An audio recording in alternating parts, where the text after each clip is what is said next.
quickly, just wanted to kind of talk about the measles outbreak in Washington State and just the hysteria surrounding this. Mind you, no one's died, but I did want to put into perspective the risk of dying from measles.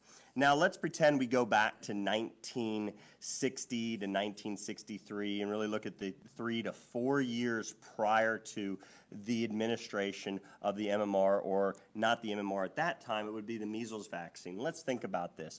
Prior to those 4 years prior to, if we take the CDC's own statistics, we look at historical data, we will see that over several 100,000 people caught the measles every single year, and many more than that they projected, because most of the cases were not reported, because measles was just something that everybody went through, and you could keep your child home and they'd have fun and play. You just keep them hydrated and well fed, and they're going to recover without problem.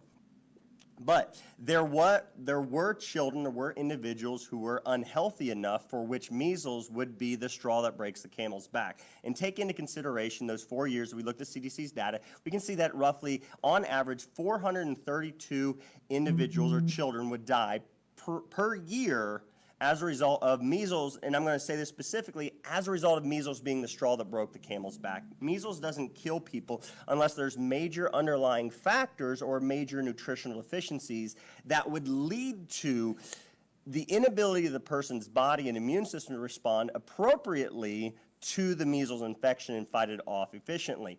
So what could interfere with our body's ability to fight something off? Now, we all know about nutrient deficiencies. Many people know about structural abnormalities and neurological conditions. But the reality is, what many people don't realize is the significant harm of the use of antipyretics or anti-fever medications or fever reducers such as Tylenol or acetaminophen. So acetaminophen actually is something that is extremely deadly. Let's look at this. Again, the 4 years prior to the use of the vaccine, this was no vaccine available in the United States, and we had on average 432. And mind you, before that, there was higher mortality rates, but it had been swiftly declining over the years up until the early 1960s.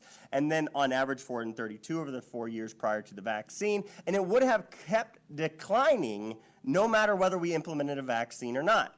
So take that into consideration. But I want to read you this. This is a study from Hematology, from the Journal of Hematology, 2004, acetaminophen and U.S. acute liver failure study group, lowering the risk of hepatic failure. So acetaminophen overdose is the leading cause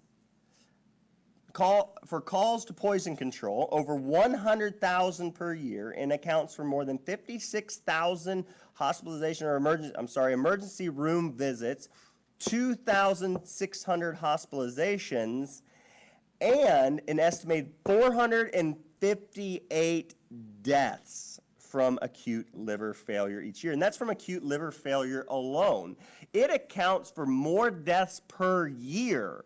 The use of fever-reducing medications kills more people per year than were being killed per year, quote-unquote, killed per year. Again, it's the straw that breaks the camel's back. That's what measles is. Tylenol kills more people. Tylenol, fever reducers, kill more people just from acute liver failure. But there are other organ systems in our body that acetaminophen or fever-reducing medications can harm. When you reduce a fever, you may cause problems with the kidneys. You may cause problems with the spleen. You can cause problems with other vital organ systems. Along with, you actually reduce the body's ability and capability of fighting off an infection. So one of the primary reasons we saw children die back then from infectious illnesses like the measles was because the medical community was afraid of fevers. So what they do, they told parents, take a fever reducer, just give your child some comfort. Meanwhile, here are the benefits of fever. So thus, the harms of reducing a child's fever would be the opposite. So benefits of a fever: increased levels of heat shock proteins in the cells, which improves cellular survival during inflammatory responses. So it improves our healthy cells from dying during inflammation, and inflammation occurs during an infection. Increase in phagocytosis, so it's like the Pac-Man cells going after the bad cells or infected cells or the viruses or bacteria. It increases antimicrobial effects, antibacterial or antiviral effects of neutrophils. It enhances cytotoxic effects of lymphocytes. It also slows bacterial growth and virulence. So it lowers the negative effects of a viral infection and lowers the negative effects of a bacterial infection with a fever. So thus, anytime we lower a fever, and the studies have been done, folks. False fear of fever did a video on that. Just Google that or go to thewilddoc.com and look that up. False fear of fever, I go through a lot of this stuff. But the reality is the use of fever-reducing medications may have been exactly what caused the death of a child while they were infected and fighting off the measles, but because fever-reducing medications destroy your body's ability to do all of that stuff I just mentioned, which is benefited and enhanced because of a hot temperature or fever. Now, children die while they have a measles infection, but it wasn't the measles infection. It was actually the fact that the medical community told a lie, and they said a fever was bad.